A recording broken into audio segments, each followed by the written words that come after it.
अस्सलामुअलैकुम class 7 students, कैसे हैं आप सब। आज हमारी मैथ्स की 7th क्लास है इंशाअल्लाह। और आज हमारी एक्सरसाइज नंबर 1 कंप्लीट हो जाएगी, यानी चैप्टर नंबर 1 आज हमारा इंशाअल्लाह कंप्लीट हो जाएगा। लास्ट क्लास में आपको याद होगा कि हमने क्वेश्चन नंबर 9 तक सॉल्व कर लिए थे, बाकी 10, 11, 12 कट कर दिए थे। आज हमें पेज नंबर 18 से MCQs अपनी कॉपी में लिखने हैं। तो क्वेश्चन नंबर 9 आपकी कॉपी में हुआ होगा। नेक्स्ट पेज पर आएँ, आज की डेट मेंशन करें और ऊपर आप हेडिंग डालें मल्टीपल चॉइस क्वेश्चन। ठीक है, मल्टीपल चॉइस क्वेश्चंस, ये आपने हेडिंग डाल ली। ठीक है, उसके बाद आप क्या करेंगे, सिलेक्ट ये वाला क्वेश्चन पूरा लिख लेंगे, यहाँ से यहाँ तक क्वेश्चन पूरा लिख लेंगे। Select the correct answer from the given options. Class 6 में हमने बहुत MCQs किए हैं, मल्टीपल चॉइस क्वेश्चन आपको अच्छी तरह आते हैं। उसके बाद हम MCQ नंबर 1 लिख लेंगे। ठीक है, if A equal 1 2 3 dot dot dot 100 यहाँ तक, और उसके 4 ऑप्शंस हैं, A B C D 4 options लिख लेंगे। क्लियर।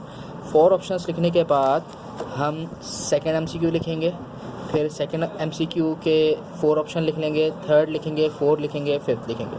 ठीक है, थर्ड MCQ लिखेंगे, फिर 4th MCQ लिखेंगे, फिर 5th MCQ लिखेंगे, और हर MCQ का हम ऑल पार्ट्स लिखेंगे।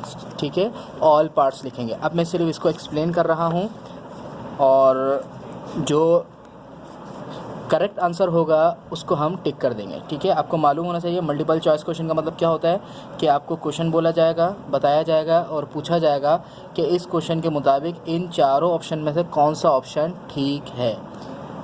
क्लियर। अब देखते हैं हम फर्स्ट क्वेश्चन क्या है। बोल रहे हैं इफ़ A इक्वल 1 2 3 4 5 6 7 8 9 10 11 100 तक, यानी काउंटिंग है पूरी। बोले A का सेट ये है और B का सेट क्या है 2 4 6 8 100 तक। क्लियर। अब बोल रहे हैं अगर इस सेट को इस सेट से हम माइनस कर दें, इस सेट को इस सेट से माइनस कर दें तो कौन से नंबर बचेंगे। तो आपको पता होना चाहिए 2 से 2 कट हो जाएगा, 4 से 4 कट हो जाएगा, 6 से 6, 8 से 8, 10 से 10, इस तरह कट हो जाएंगे। तो रिमेनिंग कौन से एलिमेंट बचेंगे, पार्ट A। ठीक है, तो A इसका ऑप्शन करेक्ट है, तो हम A पर राइट टिक कर देंगे। कौन कौन से नंबर बचेंगे हमारे पास, 1 3 5 7 9 11 13 डॉट डॉट डॉट 99 इसी तरह हम लिख लेंगे। इसके बाद बोल रहे हैं सेकंड में कि what does the rectangular reason in a Venn diagram represent. आपको क्लास 6 में याद होगा हमने वेन डायग्राम बनाई थी। तो बोल रहे हैं वेन डायग्राम में रेक्टेंगुलर रीजन किसके लिए बनाया जाता है, तो इसका ऑप्शन है A, यूनिवर्सल सेट के लिए। वेन डायग्राम में क्लास 6 का टॉपिक है ये। ठीक है, वेन डायग्राम में आप जो रेक्टेंगुलर ड्रॉ करते हैं वो किसको रिप्रेजेंट करता है, वो यूनिवर्सल सेट को रिप्रेजेंट करता है। इसके बाद थर्ड ऑप्शन है कि which of these represent the commutative property of union of sets. बोल रहे हैं commutative property of union of sets कौन सी होती है, A union B equal B union A, ये इसका करेक्ट आंसर है। ठीक है, इसके बाद फोर्थ ऑप्शन में कह रहे हैं how is complement of set A determined. A complement set हम कैसे लिखेंगे, तो आपको पता है A कॉम्प्लीमेंट हम कैसे लिखेंगे, यूनिवर्सल माइनस A। जिस किसी का भी यूनिवर्सल कॉम्प्लीमेंट फाइंड करना है उसको यूनिवर्सल सेट में से माइनस कर देते हैं, तो इसका ऑप्शन C है। Which of these is a property of equivalent sets. आपको याद होगा क्लास 6 के अंदर हमने इक्विवेलेंट सेट्स पढ़े थे।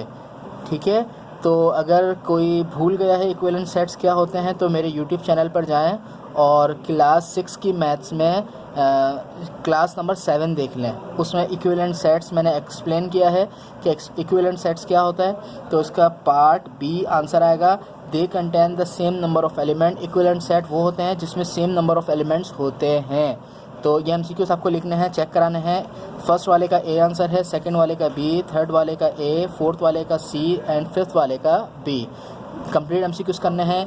और इसके बाद आपको याद होगा हमने जब एक्सरसाइज शुरू की थी तो फिल इन द ब्लैंक्स हमने लिख तो ली थी लेकिन हमने फिल नहीं की थी। ठीक है, तो अब मैं फिल करवा रहा हूँ। आपको ये फिल इन द ब्लैंक वापस नहीं लिखनी है। आपको याद होगा सबसे शुरू में जो हमने चैप्टर शुरू किया था इंडेक्स के बाद, तो सबसे पहले हमने फिल इन द ब्लैंक लिखी थी फर्स्ट पेज पे। ठीक है, तो वही वाली फिल इन द ब्लैंक अब फिल करवा रहा हूँ मैं। तो अब फिल इन द ब्लैंक में आपसे क्या पूछा जा रहा है कि if A equal A T E, बोले ए के सेट में कितने मेंबर है 1 2 3, तो आप बताएं एन ए कितना होगा। एन ए का मतलब है नंबर ऑफ एलिमेंट ऑफ ए, यानी ए सेट में नंबर ऑफ एलिमेंट कितने हैं, मेंबर कितने हैं, तो काउंट करें 1 2 3, तो यहाँ पे 3 लिख दें, सिंपल आंसर हो गया। इसी तरह यहाँ पे इसमें भी एन बी बताना है कि लेटर्स इन द वर्ड बनाना में कितने लेटर्स हैं, उतना आंसर आ जाएगा। काउंट करें बी ए एन। अच्छा, जो रिपीट एलिमेंट होते हैं ना वो काउंट नहीं करते। ए एक दफ़ा काउंट कर लिया ना, देखें B A N, A count कर लिया था तो ए वापस काउंट नहीं करेंगे, एन काउंट कर लिया था एन वापस काउंट नहीं करेंगे, ए वापस काउंट कर लिया तो ए वापस काउंट नहीं करेंगे। तो कितने एलिमेंट हैं बी ए एन, बाकी तो रिपीटेड है, तो इसका आंसर भी क्या आएगा 3। इसके बाद बोल रहे हैं कि अगर काउंटिंग नंबर का हम सेट बनाएं लेस देन 10, हम काउंटिंग नंबर का सेट बना के देखते हैं। काउंटिंग नंबर का सेट कैसे बनेगा 1 2 3 4 5 6 7 8 9, ठीक है। इन्होंने बोला था काउंटिंग नंबर का सेट बनाएं लेस देन 10, तो लेस देन 10, और फिर बताएं कि उसमें कितने एलिमेंट हैं, तो काउंट करें 1 2 3 4 5 6 7 8 9 एलिमेंट हैं, तो 9 लिख देंगे यहाँ पे। क्लियर? तो फिल इन द ब्लैंक में 9 लिखेंगे, ये कहीं नहीं लिखना, ये तो सिर्फ मैंने आपको एक्सप्लेन किया है। इसके बाद कह रहे हैं कि स्लीव्स के अंदर कितने लेटर्स हैं, तो काउंट करते हैं एस एल ई रिपीट हो रहा है तो उसको वापस काउंट नहीं करेंगे, वी 4 हो गए, ई वापस रिपीट हो रहा है तो काउंट नहीं करेंगे, एस रिपीट हो रहा है तो काउंट नहीं करेंगे। कितने लेटर्स हैं 4 लेटर्स हैं। इसके बाद कह रहे हैं कि ओड नंबर, वो ओड नंबर जो 2 से डिवाइड होते हैं वो कौन कौन से हैं, तो सेट में हम वो ऑड नंबर लिखते हैं जो 2 से डिवाइड होते हैं। तो ऑड नंबर कौन से होते हैं 1 3 5 7 9, तो बताएं कोई ऐसा ऑड नंबर है जो 2 से डिवाइड होता है। 1 भी 2 से डिवाइड नहीं होता, 3 भी 2 से डिवाइड नहीं होता, 5 भी नहीं होता, तो यानी नल सेट बनेगा। कोई ऐसा नंबर है ही नहीं जो ऑड भी हो और 2 से डिवाइड भी हो। तो कितने एलिमेंट हैं 0 एलिमेंट हैं। आपको ये नहीं लिखना, आपको सिर्फ 3 3 9 4 0 लिखना है, ठीक है। क्लियर? उसके बाद आपको याद होगा हमने उसी के आगे ट्रू फॉल्स लिखे थे और हमने उसके आंसर नहीं लिखे थे। तो अब मैं आपको इसके आंसर एक्सप्लेन कर रहा हूँ। इसे नल सेट कहते हैं। जब कोई एलिमेंट नहीं हो तो क्या कहते हैं नल सेट। अब कह रहे हैं कि 0 इज़ अ नल सेट, ये जो है ये नल सेट है। नहीं भाई, ये नल सेट कैसे है, नल सेट तो ये होता है, तो ये क्या हो गया फॉल्स, ये क्या हो गया फॉल्स। नल सेट ऐसे लिखते हैं, ऐसे थोड़ी लिखते हैं, बोलने ये नल सेट लिखा हुआ है, ये नल सेट नहीं लिखा हुआ, फॉल्स।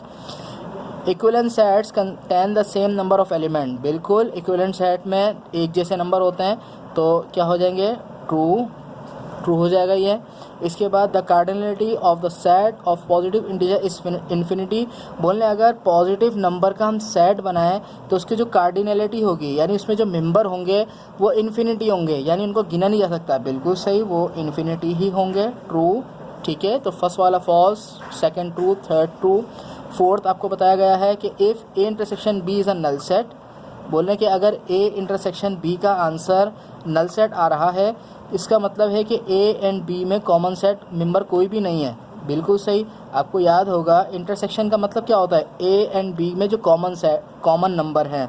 तो बोलने जब ए इंटरसेक्शन बी का आंसर 0 आ गया, कोई आंसर ही नहीं आया, नल सेट आया, तो इसका मतलब है ए एंड बी के अंदर कोई भी कॉमन एलिमेंट्स नहीं हैं। बिल्कुल सही, ट्रू। इसके बाद the difference between 2 sets it is equal to their intersection, बोले 2 सेट को अगर उसका माइनस मालूम करें डिफरेंस और उसका इंटरसेक्शन फाइंड करें तो आंसर सेम आएगा। नहीं, कभी भी सेम नहीं आएगा।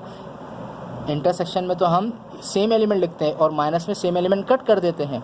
तो आज की क्लास में हमारा chapter number 1 exercise number 1 complete हो गई है, ठीक है। इंशाल्लाह नेक्स्ट क्लास से हम चैप्टर 2 स्टार्ट करेंगे।